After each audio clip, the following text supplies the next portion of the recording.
Mit dem Spektralphotometer Aeros von Hunterlab können Sie ganz einfach die Farbe von Keksen bestimmen.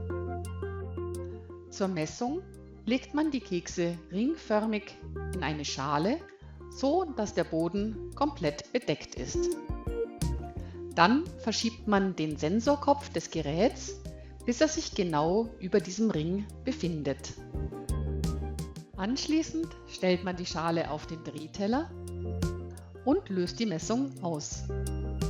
Der Sensor stellt automatisch die richtige Höhe über dem Produkt ein und während sich der Teller in 5 Sekunden einmal dreht, führt das Gerät eine Mittelwertbildung über 35 Messblitze durch, so dass eine Messfläche von bis zu 177 Quadratzentimetern ausgewertet wird.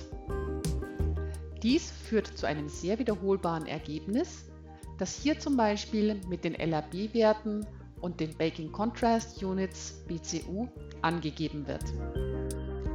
Man kann diese Werte auch als Standard einstellen, um dann eine weitere Probe damit zu vergleichen. Dabei werden die gemessenen Differenzen zum Standard sofort mit angezeigt. Außerdem kann man sich die Ergebnisse auch in weiteren Ansichten wie der Spektralwertetabelle, dem Spektraldiagramm, dem 2D-Farbdiagramm oder auch der Easy-Ansicht mit der letzten Messung darstellen lassen.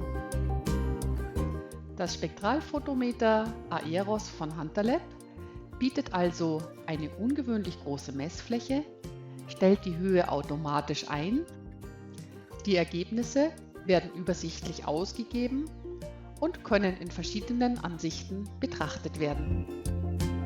Für weitere Informationen oder ein konkretes Angebot kontaktieren Sie uns bitte.